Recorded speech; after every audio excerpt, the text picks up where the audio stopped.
Happy Valentine's Day everyone! So nakaready na ba yung mga bulaklak para sa inyong mga minamahal sa buhay?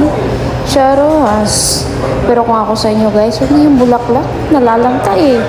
Yung mga ano na lang, pagkain, mga gamit, kasi it will last forever. Kahit pa maghiwalay kayo, still andun pa rin.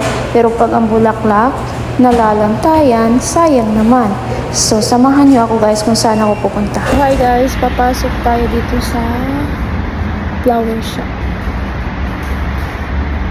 So, nandito nga pala tayo guys sa kapitbahay namin na flower shop. So, sobrang ganda dito guys at nagiging friendship ko na din tong may-ari dito, si friend. So, as you can see naman, ang gaganda, diba? So, ayan. May idea ako guys. Tuturuan ko kayo ng idea guys kung ano yung mga ireregalo nyo para bukas siya. So, for today, ito siya.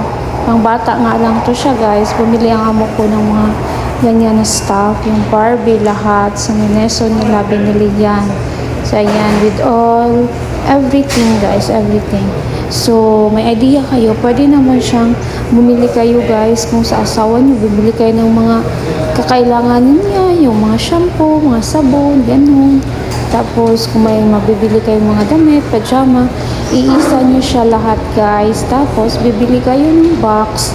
Pagkatapos, ipabalot nyo siya. Or kahit kayo na ang magbalot guys, ilagay nyo sa box. Tapos, cellophane nyo. Tingnan nyo ngayon guys, ang ganda nitong pagkakagawa.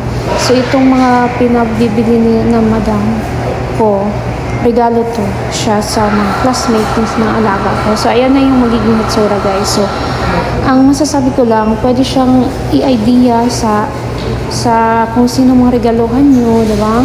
Ng mga minamahal nyo sa buhay, pwede siya. Bibili lang kayo ng mga stuff sa mall or kahit saan gusto nyo bumili sa online. Tapos, ibabox ninyo. Tapos, ayan, ilalagay siya sa cellophane. Ibabalot siya sa cellophane. Diba? So, mas nakatipid ka pa. Pwede naman maliit na box. Kahit maliit na box lang, at least may design shot, bonggang-bongga. Diba? Sa mga nanliligaw dyan, pwede nyo itong gawin. Charot. Wag na yung mga bulaklak-bulaklak. Ang bilihin nyo na lang guys, mga pagkain ba? Pagkain. Tapos, mga gamit. Kasi naglalast yan siya forever. Kung gusto nyo mag-last forever yung relasyon nyo, yun, unahin nyo si Lord.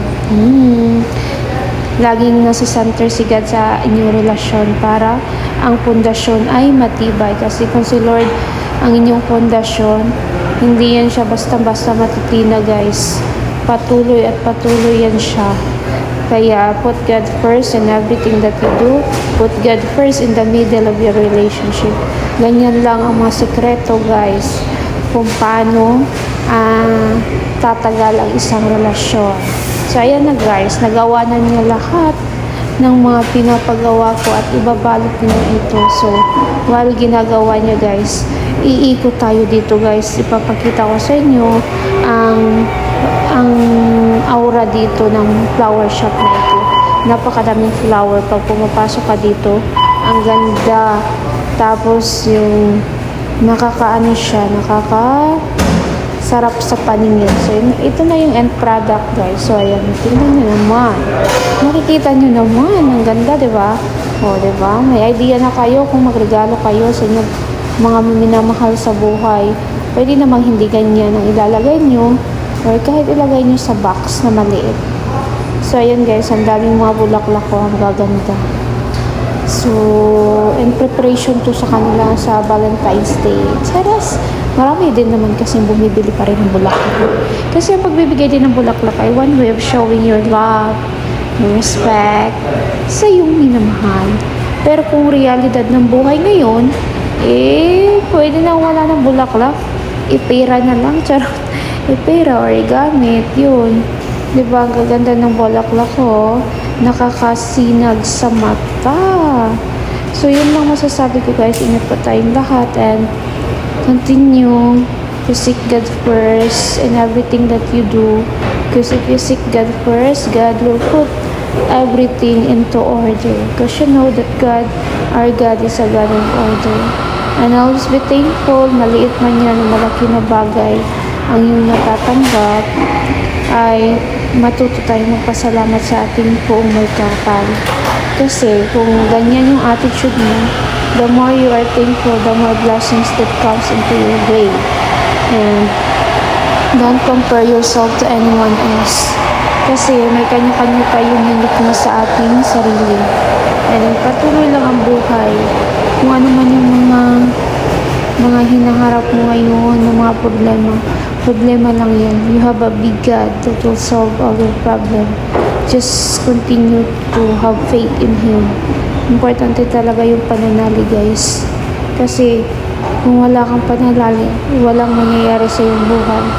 And continue to have a right relationship with the Lord. Seek Him every day and trust in the Lord with all your heart and lean not on your own understanding. In all your ways acknowledge Him, and He shall direct you thy path. So keep believing in Him, keep trusting, and trust the timings of your lives. Yan lang po. God bless everyone. Ingat po tayong lahat. So guys, ipapakita ko sa inyo yung nakita namin na ng Saudia, ng Deria Electric. So let's get it on. Samahan niyo ako